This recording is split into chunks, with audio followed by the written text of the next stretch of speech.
Hola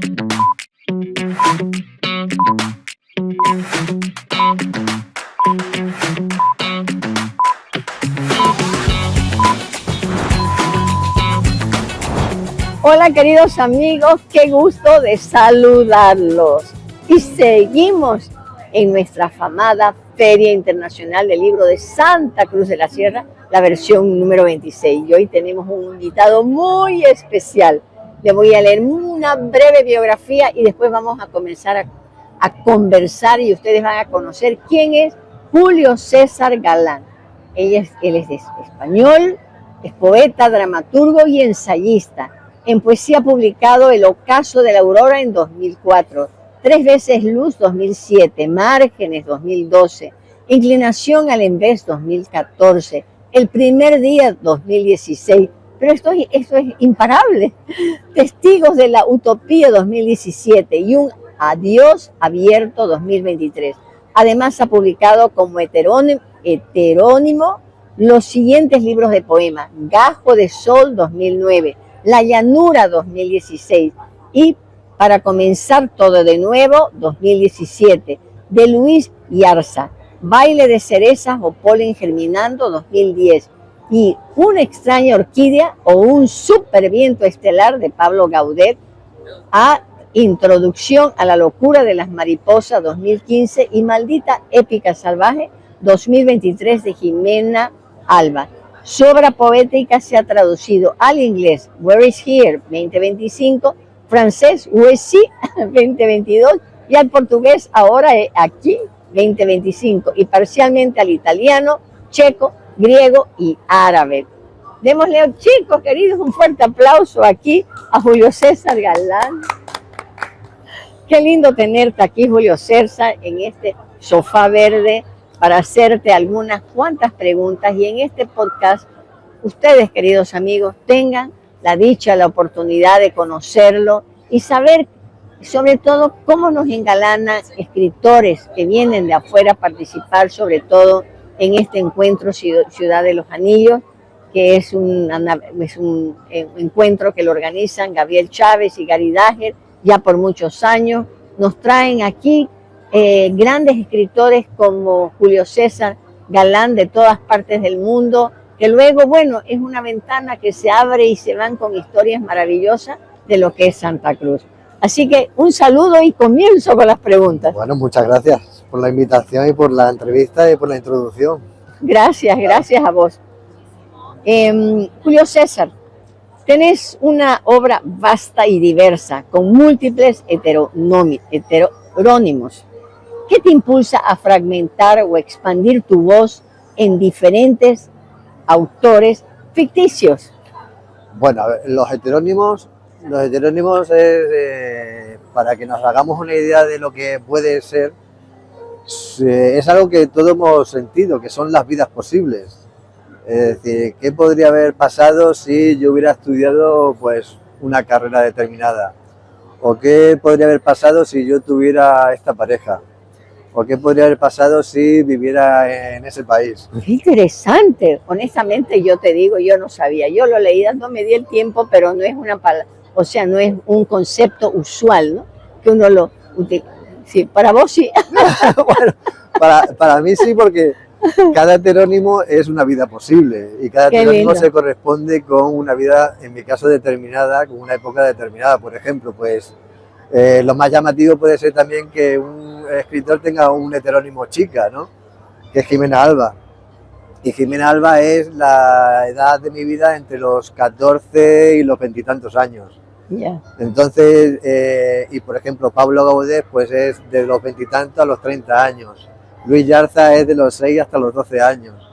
Sería como un mapeo de tus vidas posibles, ¿no? Qué interesante, qué interesante. De hecho, yo para meterme dentro de ellos necesito también un tipo de música, porque cada heterónimo está asociado a un tipo de música y también está asociado no solo a una vida posible, sino también a una serie de amigos posibles que se pudieron haber dado.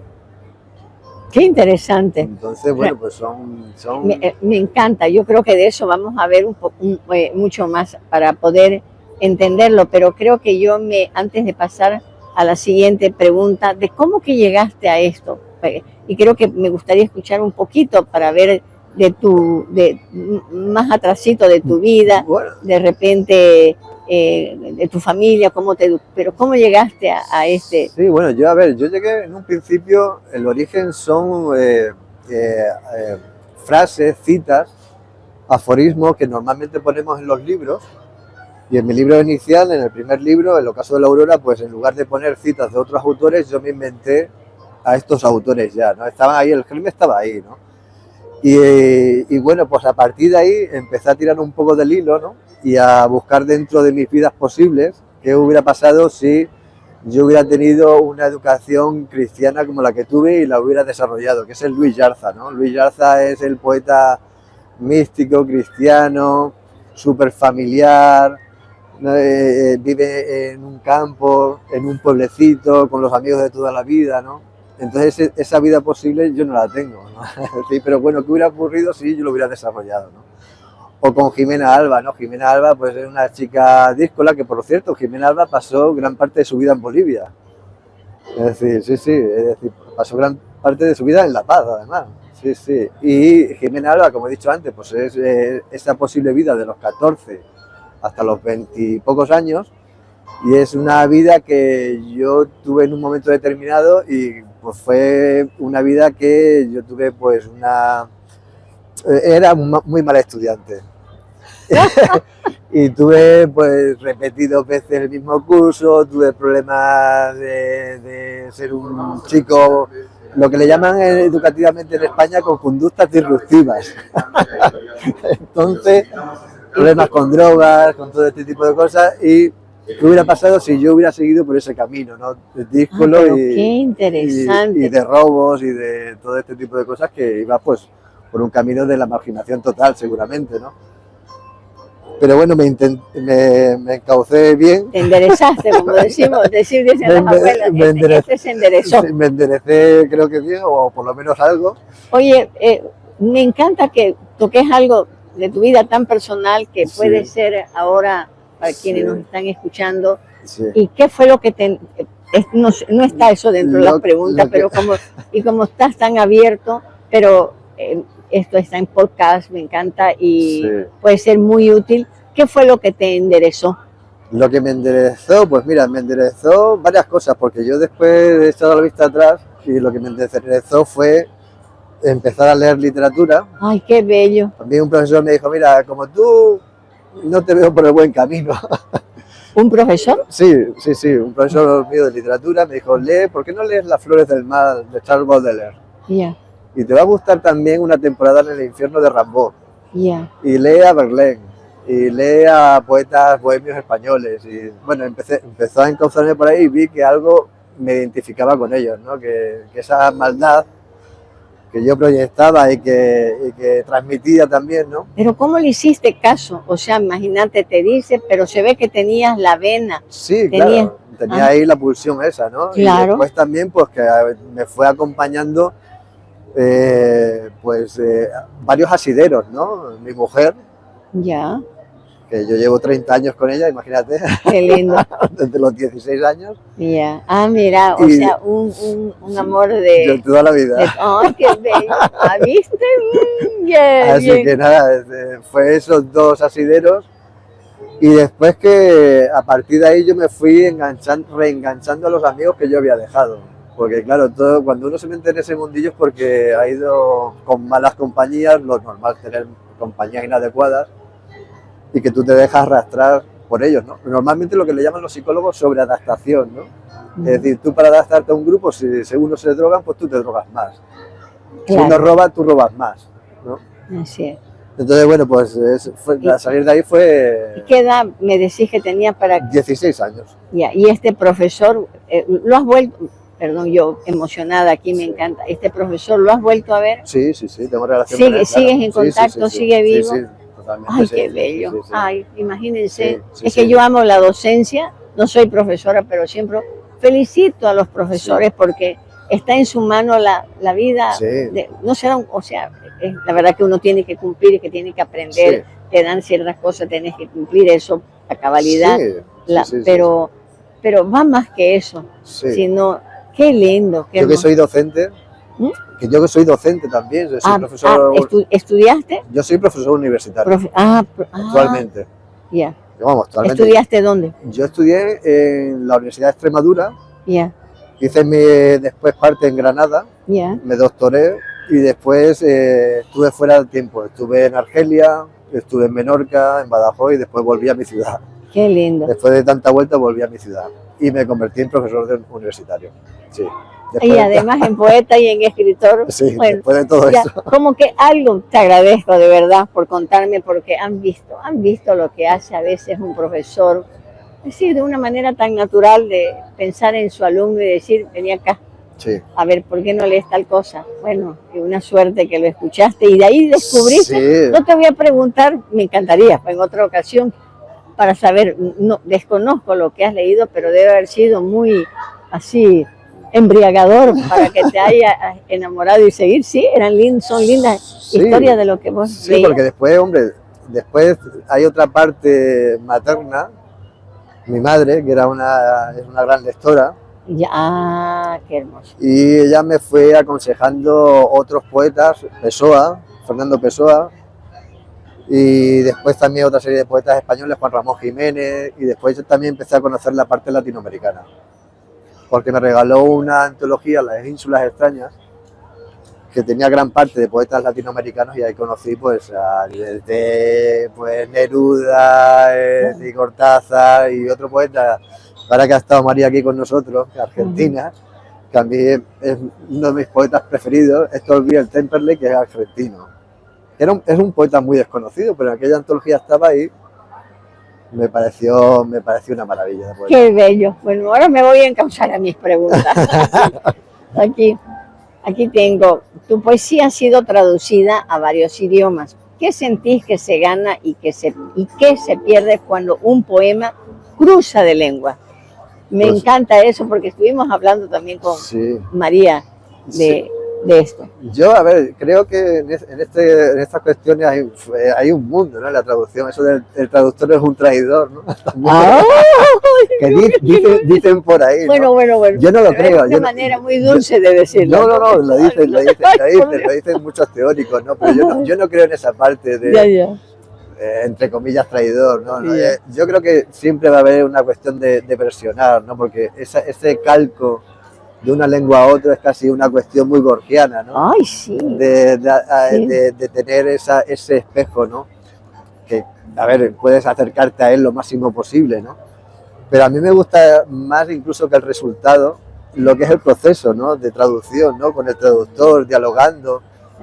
Y sobre todo intentando encontrar los términos cuando tú los desconoces también, porque es una cosa muy extraña. Difícil, ¿no? Difícil para mí. Si entendieras el otro idioma todavía, pero claro, el idioma que no entendés. Yo, por ejemplo, me están traduciendo, bueno, me han traducido y se va a publicar al italiano. De hecho, al año que viene voy a estar en la Feria del Libro de Milán con el mismo título de la antología boliviana, que es Fiesta con la edad de siempre.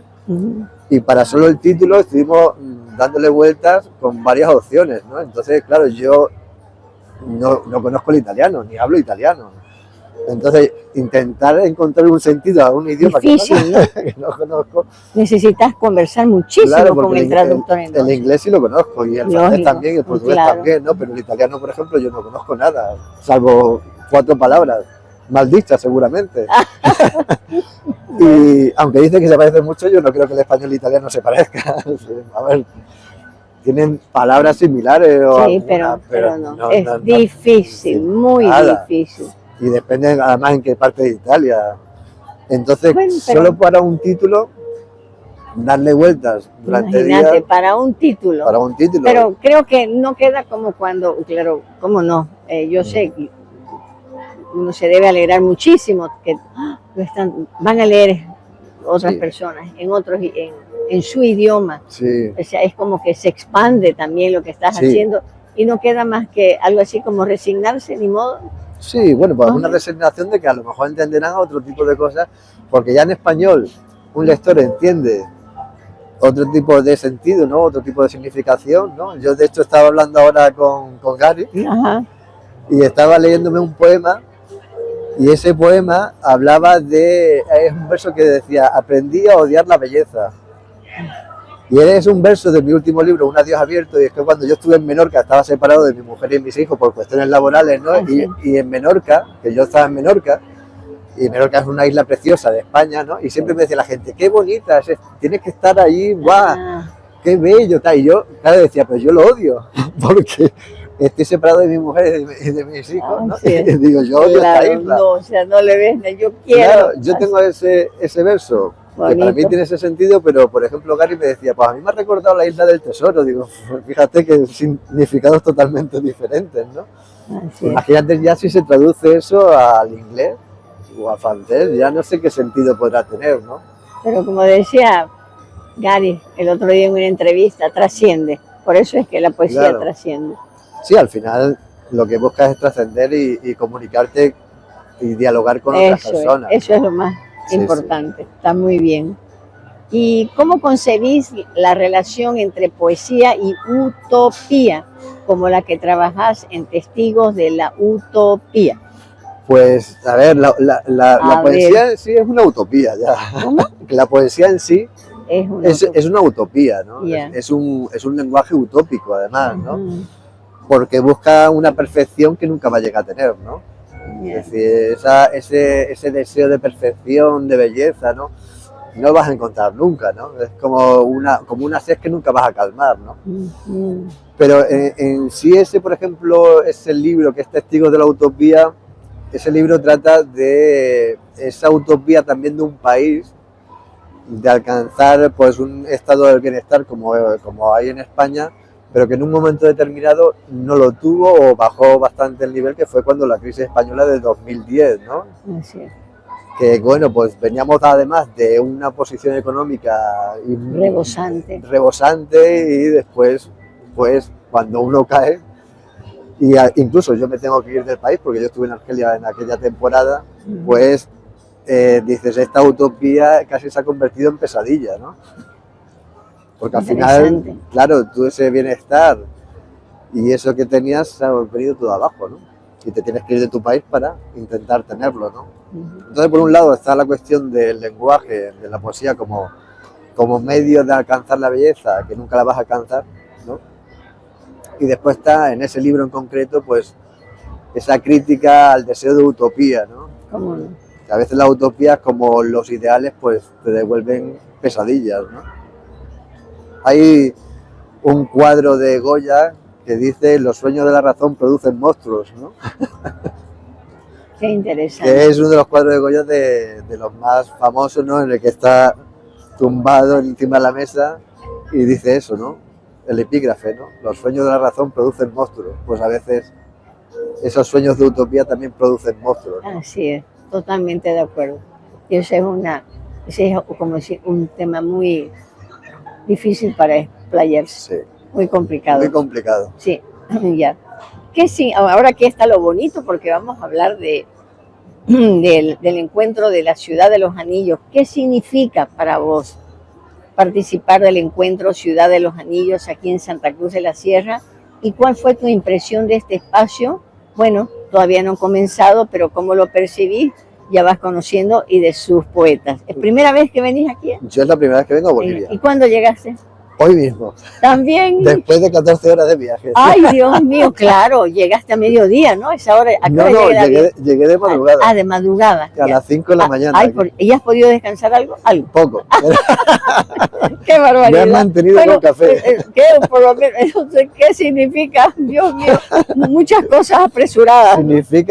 Significa lo que me has dicho, me venían explicando los anillos, que era algo que me ha llamado la atención, que es una ciudad hecha en anillos, ¿no? En círculos concéntricos, ¿no? Que me parece una imagen es bien interesante preciosa, la planificación, ¿no? Además es una planificación de hace pocos decenas de años, poquísimas, ¿no? Claro, sí. Nosotros comenzamos, por decir, a planificar ya a crecer a partir de los años 70. Ajá. Aquí antes de los 70, yo lo repito porque también es bueno, siempre tenemos que, sobre todo la gente joven, saber que esta ciudad es tan joven. Es una de las ciudades, Santa Cruz de la Sierra, que crece más vertiginosamente. Está creo que en la 14 o 15 de Sudamérica, Latinoamérica. Antes de los 70 no teníamos agua potable, no teníamos corriente eléctrica, Así que eran muchas cosas, porque, bueno, siempre por plata. Pero cuando se pagaron, ya el gobierno pagó las regalías petroleras, se formaron varias instituciones que me da mucho orgullo, porque por ellos es que estamos bien conformados. CRE, que es de la parte de eléctrica, Saguapac, del agua, Cotas, la parte de tecnología, la telefónica. Y así como fuimos creciendo y nos acostumbramos desde siempre a sobrellevar. Somos una población tremendamente resiliente, y una de las cosas que me llena de orgullo, bueno, al final yo voy a estar hablando, contándote a vos. No, pero mejor, así me voy informando. Te voy informando, me da mucha alegría verlos acá, sí. Sobre todo ver a tantos jóvenes, sí. Una feria de que pese a la situación que estamos, sí, política, económica, están apoyando, la población apoya algo que ya es parte de la vida del cruceño. Entonces vienen, participan, seguimos soñando, que hablamos de soñar. Sí, no, está muy bien. En la entonces feria.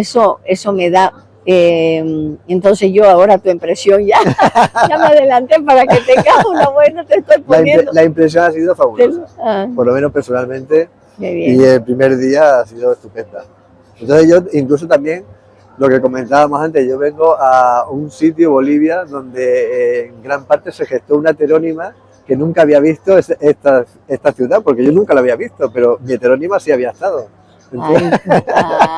Entonces había algo en Bolivia que llamaba, que tenía que venir aquí. Es decir, si una heterónima es porque había pasado gran parte de su vida, aquí es porque...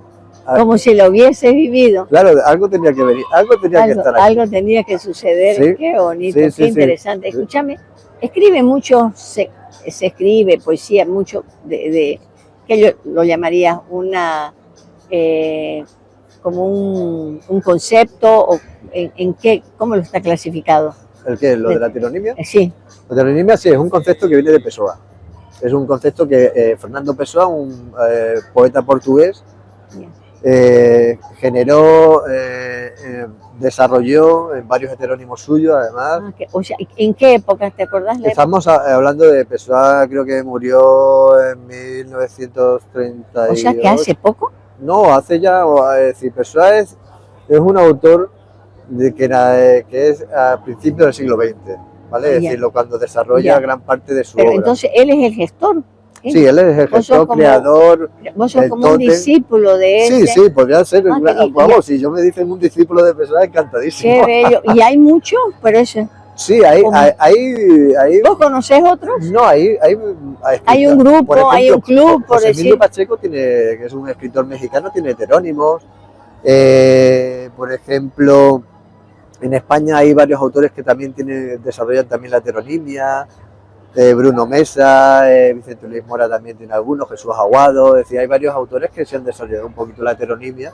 No es habitual, porque lo normal es tener tu propio nombre con tu propia obra, porque se supone que el heterónimo tiene que ser diferente a ti, de manera estilística, no puede ser igual a ti.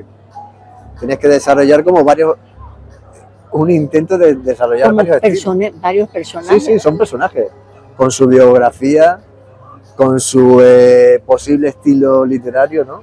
¡Qué lindo! Claro, y ahí está la gran dificultad, el desarrollar no solo una biografía, porque eso es algo, bueno, más o menos sencillo, pero el desarrollar ¿Vos te sabés, y esto es en poesía, ¿no es verdad? En poesía. ¿Y vos te sabés algo cortito? ¿De mis heterónimas? Nada. Ni de mis heterónimas tampoco. Aquí para que lo leas. No me conozco ni siquiera ni mis poemas, casi de memoria soy muy malo. Solo me acuerdo de ese versito porque lo acabo de leer ahora. Aprendí a odiar la belleza. Yo como me digo, pero siempre he sido malísimo para memorizar mis poemas y los de otros también. No, nada. Qué bonito, bueno, qué lindo es aprender algo. Me encanta, estoy feliz porque estoy aprendiendo algo nuevo. Y además en vivo y en directo. Que es mucho más lindo, ¿no? Así que ya, queridos amigos, de eso se trata la Feria del Libro. Como dicen, porque leer es imaginar y aprender. Pues, totalmente de acuerdo. Sigamos. ¿Cómo dialogan tus obras teatrales con tu poesía? ¿Son parte de la misma búsqueda estética? ¿Obras teatrales? Obras teatrales, sí. Sí, vamos, totalmente, porque mis obras teatrales casi es un reflejo también de lo que uno quiere llevar a cabo, ¿no?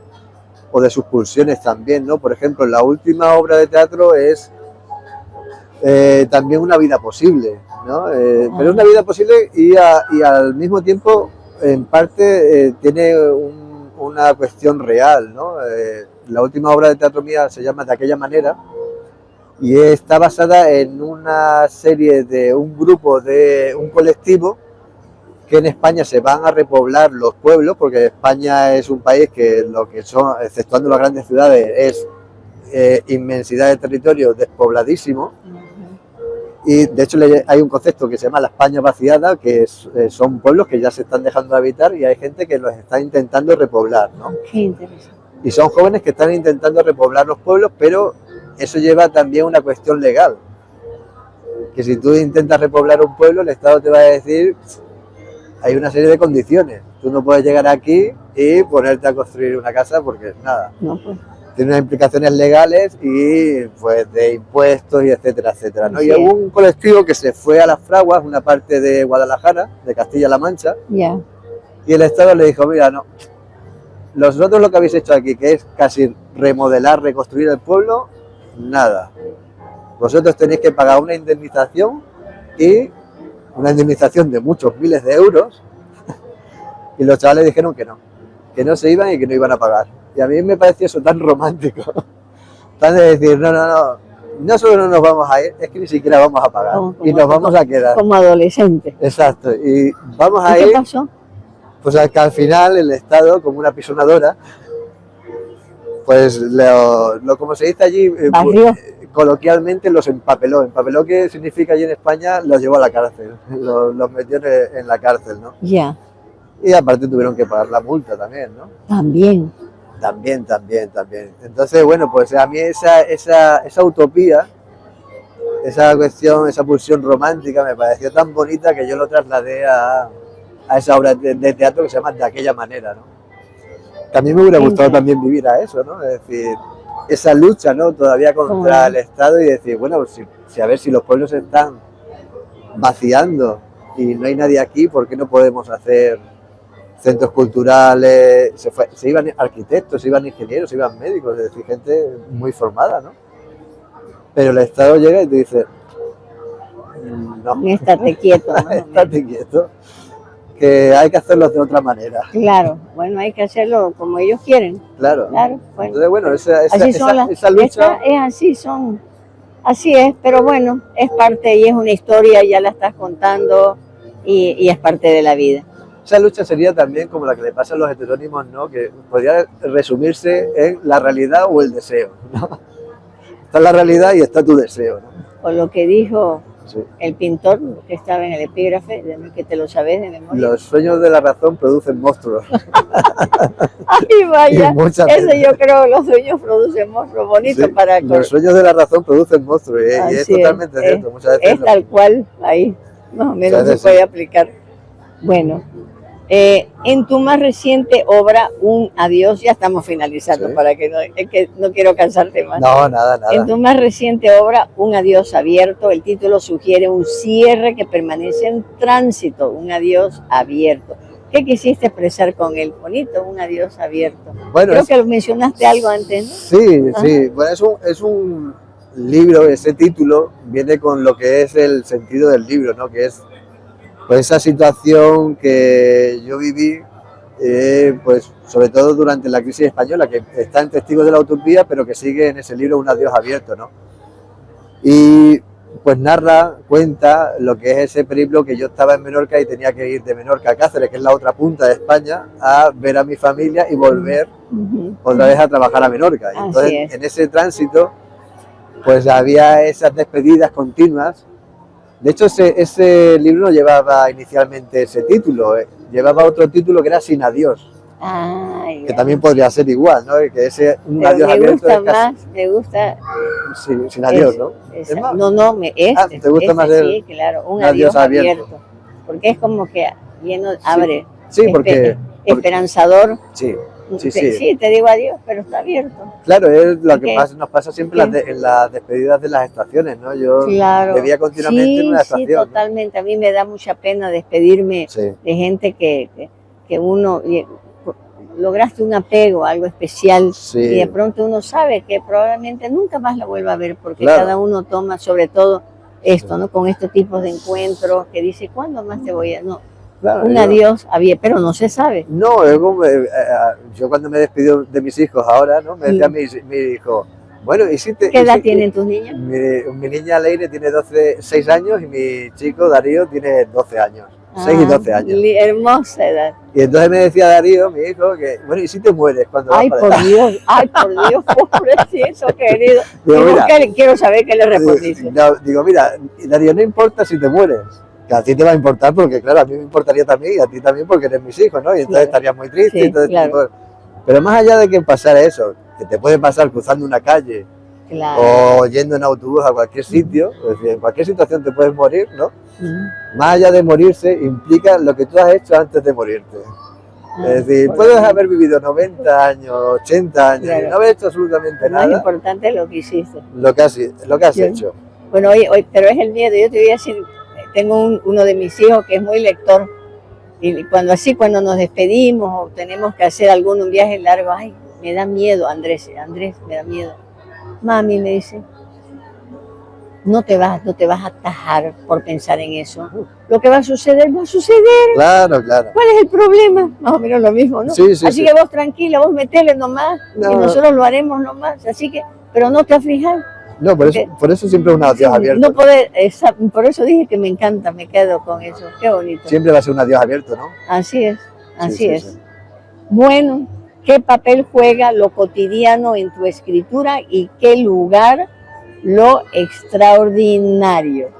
Mira de bonito. ¿Qué papel juega lo cotidiano en tu escritura y qué lugar juega lo extraordinario? Bueno, lo cotidiano es...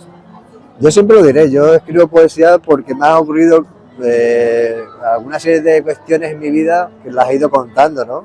Así es, bella entrevista, te cuento. Por eso que me han pasado ciertas cosas que yo después creo que a todo el mundo nos ha pasado.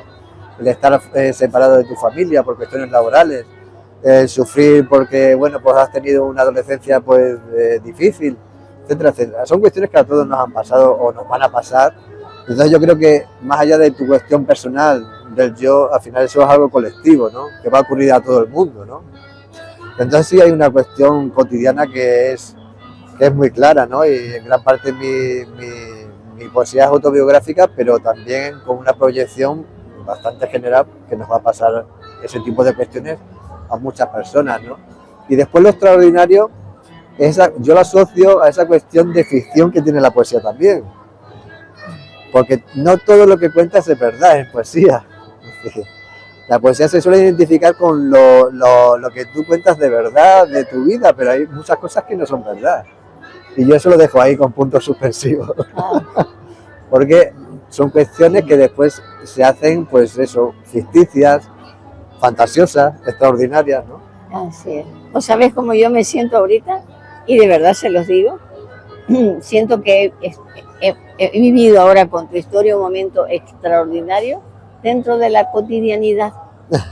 Más o menos así. Además en este sillón. Además en este espacio, por eso dentro de lo que es pero vivir un momento maravilloso, porque creo que conocer de manera sincera, apasionada a una persona como vos, querido Julio César Galán de España, de haber abierto desde el corazón, eso para mí es extraordinario. ¿Y dónde lo hemos hecho? En un día en la Feria del Libro. De esos que pasa, y yo creo que eso es lo que pasa. Cualquier cosa puede pasar en una Feria del Libro. Pues nada, yo muchas gracias por la conversación, gracias que ha sido maravillosa. Gracias, de verdad, hermosa, lindo. Muchas gracias. Me ha llenado el corazón. Queridos amigos, ¿quieres decir unas palabras de adiós? Pues nada, que agradecido por la invitación a esta maravillosa ciudad, que espero volver algún día. ¿Vas a volver? Y que durante estos 7 días espero disfrutar aquí, que seguro que sí, que ya solo el primer día ha sido una maravilla, así que seguramente lo demás va a ser igual de estupendo. nada, muchas gracias y un abrazo para todos. Nos despedimos con esas palabras hermosas, entonces, chau, chau.